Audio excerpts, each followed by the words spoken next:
दरवाजे के पीछे जब न्याय रो रहा हो तो फिर इंसाफ के लिए सुप्रीम कोर्ट का दरवाजा खटखटाया जाता है। और आज ममता बनर्जी सुप्रीम कोर्ट पहुंच गई थी।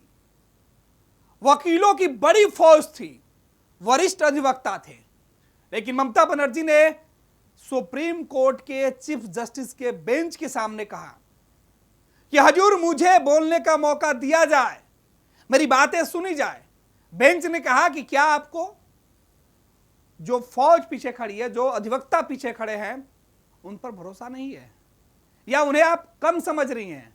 ममता बनर्जी ने बड़े ही शालीनता से जवाब दिया, नहीं नहीं हजूर, ये सभी बहुत काबिल हैं, लेकिन मैं अपनी बात रखना चाहती हूं, अपने प्रदेश की बात रखना चाहती हूं।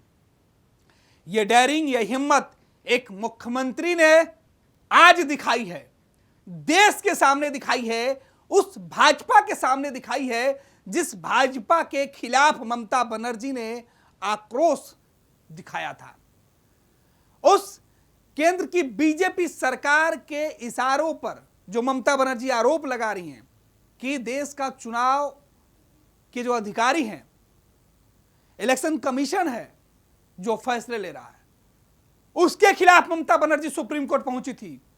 और आज ममता बनर्जी चीख चीख कर बता रही थी कि वो यह न्याय नहीं होने देंगे, और नहीं होने देंगे ही नहीं, उन्होंने कहा कि इस अन्याय को रोकने के लिए हमें सुप्रीम कोर्ट की शक्ति की आवश्यकता है, मदद की आवश्यकता है।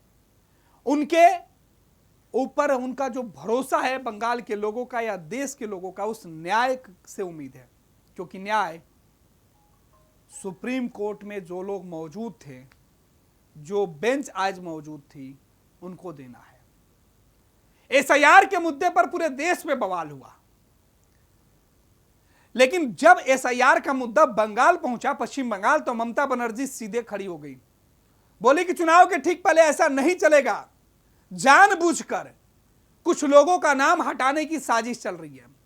बीजेपी के तमाम नेताओं ने ममता बनर्जी के खिलाफ मोर्चा खोल दिया। पश्चिम बंगाल की कोलकाता से निकलकर दिल्ली तक ममता बनर्जी का विरोध होने लगा।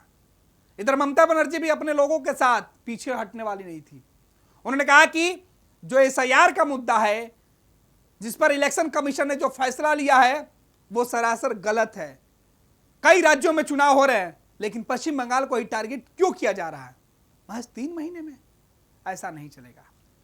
आज ममता बनर्जी जब कोर्ट रूम में बहस कर रही थी, एक अधिवक्ता के तौर पर, वरिष्ठ अधिवक्ता के तौर पर, सुलझी हुई अधिवक्ता के तौर पर, आज वो अपनी पक्ष रख रही थी। बेहद ही शालीनता के साथ उन्होंने अपनी बातें रखी। जो बेंच थी उसके सामने ममता बनर्जी ने अपनी बातें रख दी।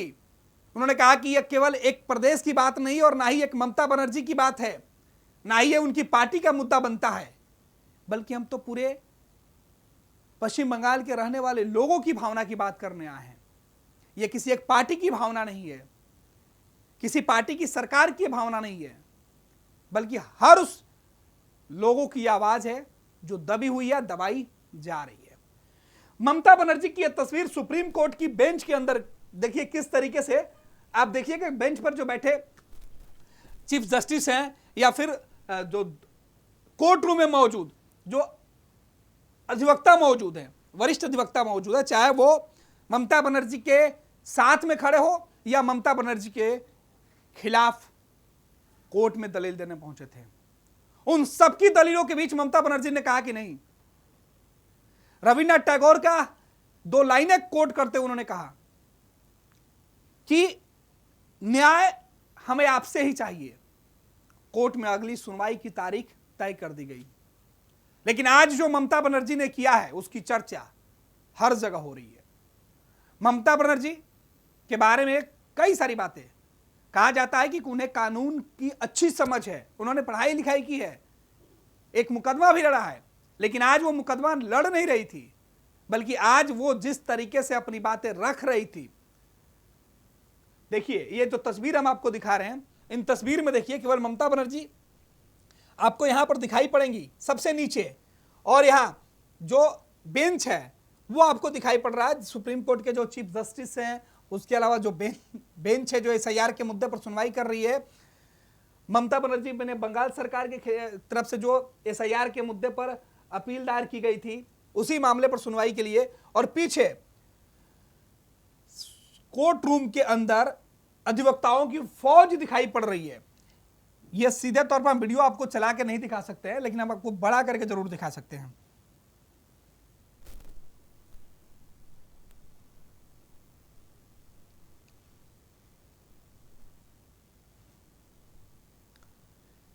ये देखिए ममता बनर्जी यहां नीचे आपको दिखाई पड़ रही है, ठीक उनके बगल में उनके जो सांसद है वो दिखाई पड़ रहे हैं, और पीछे जो अधिवक्ताओं की पूरी फौज है वो दिखाई पड़ रही है। ममता बनर्जी ने सरकार के जो अधिवक्ता हैं उनका भी शुक्रिया किया, उन्होंने उनको भी धन्यवाद दिया कि यहां पर जो लोग मौजूद हैं उन सबको मैं धन्यवाद देती हूं। मैं यहां लड़ने नहीं आई किसी से, बल्कि मैं लोगों की आवाज बनकर आई हूं, और वो आवाज में न्याय के उस कुर्सी तक पहुंचाना चाहती हूं, न्याय के इस मंदिर में उस व्यक्ति तक पहुंचाना चाहती हूं जहां से न्याय की उम्मीद की जा सकती है, इंसाफ की उम्मीद की जा सकती है, और हमें भरोसा भी है कि इंसाफ मिलेगा। एसआईआर के मुद्दे पर चुनाव इलेक्शन कमीशन के जो अधिवक्ता थे उन्होंने भी अपनी बातें रखी, ममता बनर्जी ने अपनी बातें खुद रखी, और इनके साथ जो अधिवक्ता मौजूद थे उन्होंने भी बातें रखी।